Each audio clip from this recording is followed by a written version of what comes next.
Comment trouver la motivation de s'entraîner, de faire de l'exercice physique régulièrement? Toute une question, me direz-vous. Eh bien, tout part de là. Le jour où vous prendrez la décision de passer à l'action parce que vous aurez trouvé votre motivation, bien le plus difficile sera fait parce que oui, le plus difficile est de se jeter à l'eau et de commencer. Premier conseil, choisir une date où vous commencerez à vous entraîner. La motivation, c'est ce qui nous pousse à passer à l'action. On dit que lorsque l'on est motivé, c'est que les avantages qu'on retire à faire quelque chose sont plus grands que les efforts nécessaires à le faire. Moi, ce que je retiens tout d'abord, c'est le moins d'efforts possible. Donc, miser sur la facilité. Par exemple, aller marcher, c'est facile. Pas besoin de préparer de sac d'entraînement, ni de se maquiller, et c'est gratuit.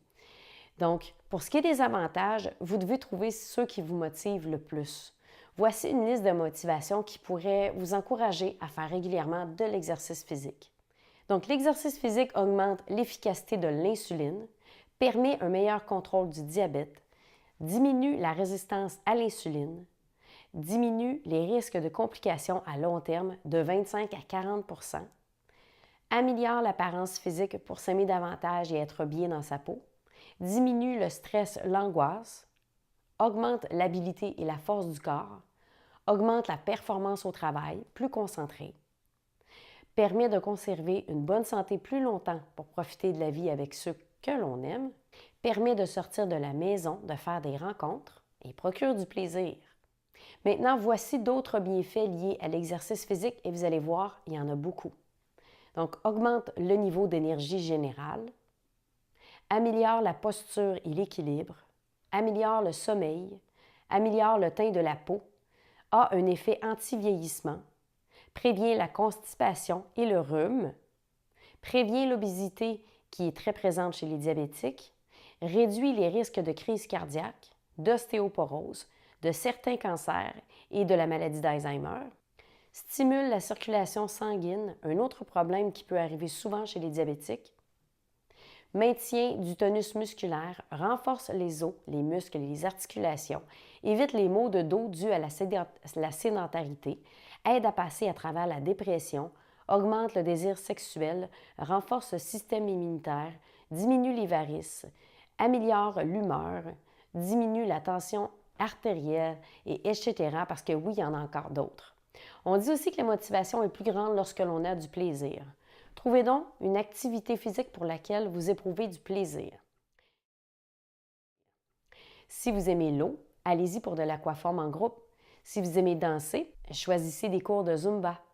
Vous préférez être seul? Partez en raquette, en ski, allez dans un parc près de chez vous. Bref, pensez à ce qui vous amuse. Allez jouer comme un enfant.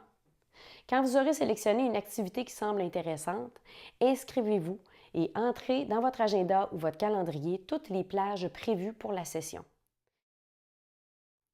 Si votre activité ne nécessite pas d'inscription, entrez les plages quand même en choisissant les mêmes moments chaque semaine pendant au moins un mois.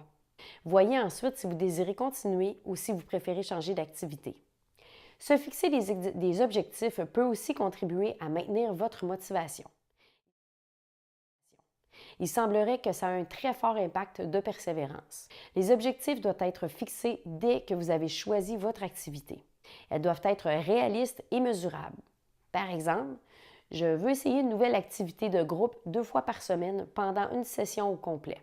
Pour moi, c'est facilement réalisable et je pourrais facilement vérifier si j'ai atteint mon objectif en regardant mes présences lors des cours durant la session. Lorsque vous aurez déterminé vos objectifs et vos motivations, vous pourrez créer un tableau de visualisation. Ce visuel doit rappeler les raisons pour lesquelles vous avez commencé à faire de l'exercice ainsi que vos objectifs. Vous pouvez aussi les écrire tout simplement sur un bout de papier. L'important, c'est que vous le voyez à tous les jours pour garder le cap.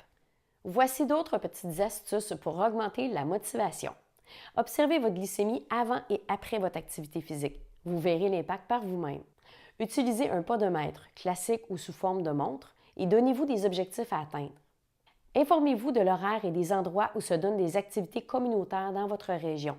Certaines activités physiques pourraient vous intéresser. Regardez dans le dépliant des activités communautaires de votre MRC quelles activités physiques vous intéresseraient. Soyez ouvert à essayer de nouvelles activités.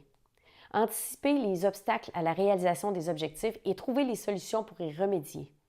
Voilà, j'espère avoir semé une petite graine de motivation dans votre esprit.